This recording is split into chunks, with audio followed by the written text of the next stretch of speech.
We're going anyway. After buying a plastic plate of takoyaki from a stall belonging to the class next to ours, I take a seat in the school gardens and watch people pass as I tentatively nibble away at the rather bland-tasting item. I guess I shouldn't complain. It's better than nothing and didn't cost too much. As I look out towards the school, watching the people coming and going proves a surprisingly entertaining way of passing the time as I eat. Little children accompanied by parents or grandparents scamper about in the den from event to event, one hand dragging their company and the other bearing an oversized, colorful snack. I can't help but notice the age range among people here is skewed towards the elderly, something that I'd also noticed when I was walking around town. This must be one of those towns where the only people left are those that lived here their whole lives and ardently refused to leave, and those wanting to live out the rest of their days in one of the increasingly few tranquil places. I guess that also goes away to explaining how conservative Yamaku's school culture seems to be. Not that I mind one bit.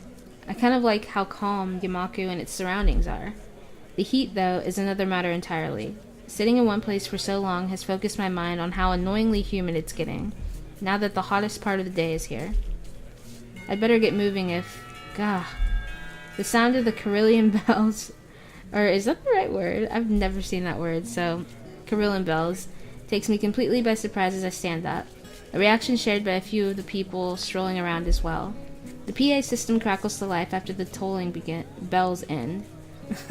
Its age shows as the principal makes a barely intelligible announcement over it, officially opening the festival that's very much in full swing. It's quite amusing to contrast the pleasant smiles of the older folk against the alternatively pained and bored grimaces of their younger charges. The students, on the other hand, seem to pay it little heed. Nevertheless, as the address finally ends, all are united in polite, if not overly enthusiastic, applause, and then get back to business. Slipping a hand in my pocket to look as relaxed as possible, I casually glance around for something to do.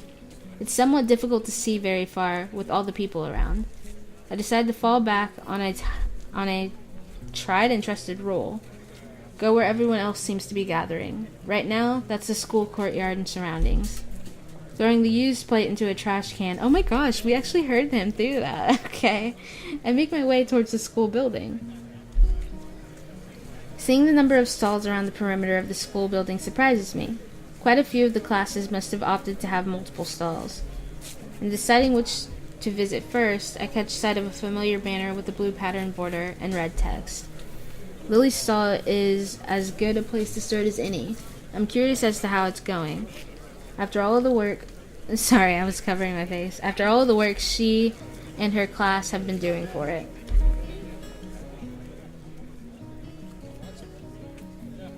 Are those the banners we did?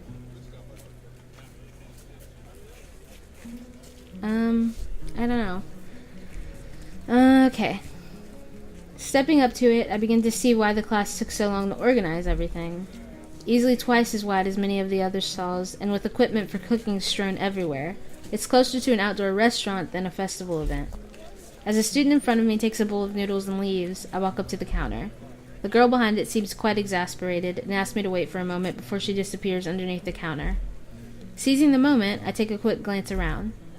Steam seems to be rising from everywhere, as pots and pans simmer away. The most blind of the students are unpacking ingredients while being helped by someone who is probably the teacher of 3-2. It doesn't take long to notice Lily among them, talking with the teacher as she quickly counts out the boxes and packets with her fingers. From her expression and the fact that both she and the teacher seem to be in a state of mild confusion, it appears that there's been some problem in coordination. Before I can stare any longer, the girl behind the counter pops up again, only to look back and ask where the spare change box is. Lily pauses for a moment, before she and the girl switch places at the counter, and the teacher quickly walks off somewhere. Sorry about that. We're having a few problems. What would you like? It takes me a second to remember what I'd come here for. My eyes quickly dart to the side to read the menu sitting on the counter. Oh, I guess some miso soup? Ah, is that Hasao? Oh, okay. Yep. Looks like you're pretty busy. Her face all but confirms it as she drops her waitress facade. Facade. Good game. Sorry. Somewhere along the line, our order got mixed up. We're trying to fix it now, but it looks like we only have half of what we needed. Wouldn't serving smaller portions cover over the problem? It seems like that's what we'll have to do, though I wish we didn't. The fact that a good half of our class is gone doesn't help either. I glanced behind her to see how many people are actually operating the stall. It couldn't be over about 8. I don't know, I guess I've never seen these stalls, but it seems like 8 people would be too many. Okay. I take it that's why your teacher left? That's right, she's gonna go and try and round up a few more of our classmates to help. Hearing the sound of footsteps behind me, I stealthily glanced backwards to see an elderly couple taking a place in the line. I guess I'd better stop loitering around and chatting. Here's the money for the soup. Soup, oh right, coming right up. Lily turns and calls for a bowl of miso soup as I hand over the money for it. Taking the coins in her palm, I can't help but notice how efficiently she counts them out with her long, pale fingers. Eventually satisfied that I've handed over the correct change, she puts it into a small metal tray. Oh my gosh, I can't even talk. It isn't long before the soup is made and carefully handed to her, after which she turns and subsequently passes it to me. Thanks, I'll come back to drop off the bowl. Thank you, Hisao. Oh, there's one other thing. Have you seen Hanako? Hanako? No, not today. Why? She gives a small sigh of abject disappointment. It's okay, I was just wondering what she was doing for the festival. You'll come back when you're done then? Sure, I'll keep an eye out for Hanako too. Thank you, Hisao. I walk off from the stall and find a seat, carefully cradling the steaming wooden bowl in both hands.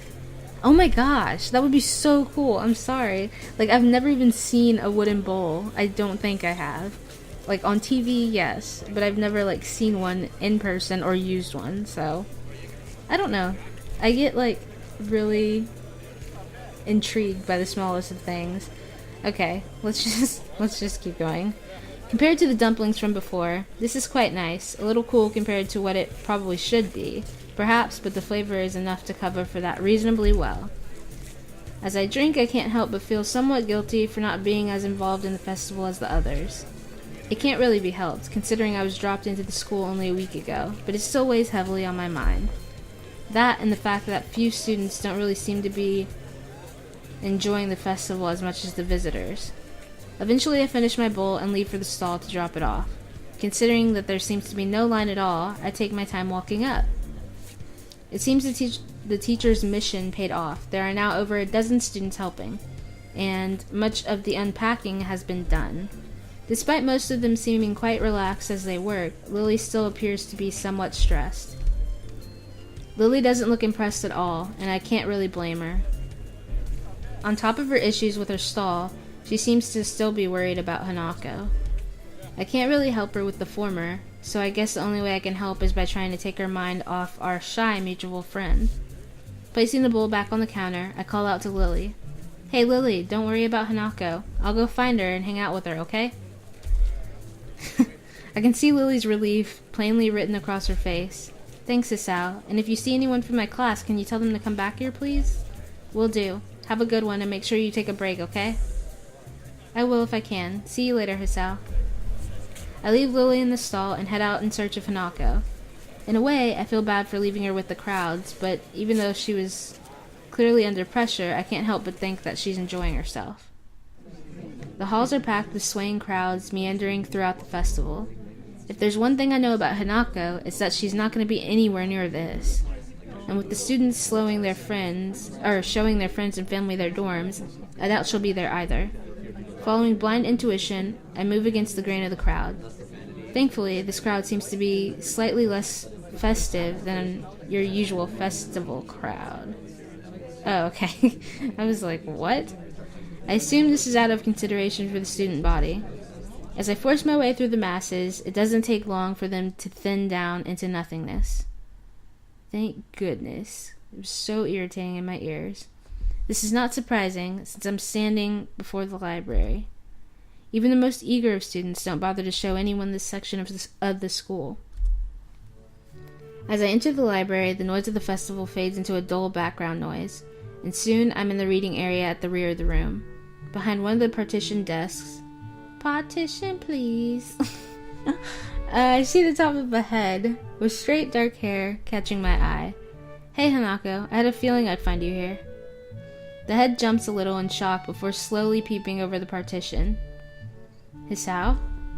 Hey, Lily's pretty busy, so she sent me to find you. Oh, do you want to sit down? Actually, I'm feeling a little hungry. Would you like to go get something to eat from one of the stands? I brought some food, so I shouldn't be surprised, but it was worth a try. Expecting her to go outside today was a long shot. How about we eat in the tea room? I passed by it on the way here, and no one was around. We can make some food there, and it'll be a little more comfortable. What do you say? Sure, let's go. Hanako closes her book and puts it away with deliberate, practiced movements. Good to go? Yeah. We walk side by side from the library to the tea room. As expected, there's barely a soul around. If it weren't for the murmurs through the walls, you wouldn't tell that there was a huge festival going on outside. Hanako carries her bag in both hands and focuses on just the floor ahead of her. Every now and again, she seems to break her pace a little and steps in slightly shorter paces. The first time it happened, I gave it no mind, but I soon noticed that she does it on a regular basis. Are you alright? She stops dead in her tracks. What? I don't know. It looked like you were tripping or something. A pink blush rises into her cheeks as her gaze returns to the floor. It's nothing. You know, when you say nothing like that, people are inspired to ask further questions. For a second, I don't think she's going to answer. Prepared to leave it be, I almost set off walking again when... It's a game. A game? Do you see the floor here? What a bizarre question. The floor looks like just like any other floor, covered in those tiles made up from squares of linoleum. Nothing noteworthy. Well, yes, what about it? Sometimes, when there's no one around, I only step on the darker ones. Hanako's voice trails off as her explanation continues, until I can barely hear her voice over the roaring silence of the empty hall. Darker ones? Shuffling her feet, Hanako points to the toe of her shoe at a tile that's barely a shade darker from the others. Like these ones. Oh, right, so these ones are no good? I point out a nearby tile. Yeah, something like that. Oh, I see. Do you play this game a lot? Hanako shakes her head. Just when the halls are empty? She nods. Well then, no point in stopping. I'm beginning to get really hungry. She nods again, this time with a little more enthusiasm. Well then, let's go. We set off down the hall, and this time I notice that Hanako is paying a little less attention to the floor. I wonder, just how lonely did someone have to be to come up with a game like that? Aww. But before I realize what I'm doing, I find myself trying to aim each step so it lands on the correct tiles. The noise of the festival is slightly louder inside the tea room, but the breeze coming through the open window makes it worth it. Without thinking, I walk to the windowsill, okay. I walk to the windowsill and inhale deeply. I sometimes forget how clean the air is here compared to back home. Would you like some tea? That didn't... Okay. That would be great, thanks. It occurs to me that this is the first time I've been alone with Hanako without her trying to be somewhere else. Turning from the window, I watch as she makes a simple pot of tea and arranges some sandwiches onto a plate. I've seen her do this before a number of times, but this time she seems slightly different. It's like she's calm. Eventually she places a small tray on the table and pours 2 cups of tea. The fresh scent of brewed tea mingles with the breeze, and for a second, I feel like I'm the only one in the world. I think I know why you like this room now. I don't know what you mean. Well, there are quite a few people out there, but in here, it's like another world. You can pretend that there's no one around for miles. You're right. It's like the world has forgotten this room. And because of that, you can forget about the outside. That would be appealing in some cases. As far as I can tell, conventional bullying doesn't exist in this school. But then again, I haven't seen a single person talk to Hanako besides Lily. If you're ignored by the world, a place where you can forget its existence would hold a special appeal. That's a good point. It's like this room gives you some kind of complete freedom. Yeah. Say, do you play chess? Chess? I've played it a bit, I guess. I take it you've played before? A little. Without saying anything more, Hanako moves to one of the cupboards and digs out a small chess set. Do you want... Sure, why not? I cut her off, but she doesn't seem to mind it. We arrange the pieces, and before long, we're sending pawns charging to their inevitable fates. I take my time and intently examine each move and its consequences. Nostalgia for the game taking second place to the matters at hand. For a time, the game is a lengthy battle of attrition, but I spot an opening and tear a line in her defense. A few moves later, her king is cornered by several of my pieces. Checkmate. You're not bad at this, are you? An honest appraisal. Her technique is pretty good, but several times I was able to exploit her lack of prediction. I pick up a piece and examine it. It looks relatively new. Yet... Oh, wait, what? Yet worn for its age. Oh, okay. I guess not. Does Lily play? The absence of Hanako's answer causes me to think about my question. A bit. This is the first time I played against someone other than her, or... She cuts herself off abruptly, leaving the answer hanging in the air. Someone she knew before coming to Yamaku, maybe. Well then, I'm honored to have played against you. Can we play again?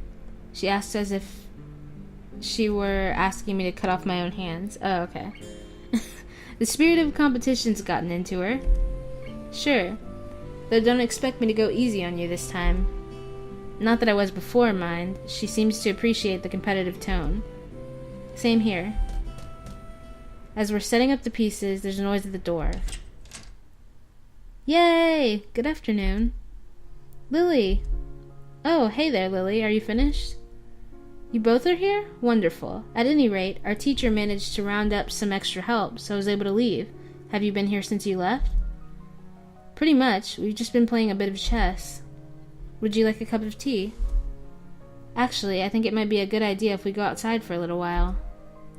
The instant drop in Hanako's face shows her objection to this plan, even though she says nothing.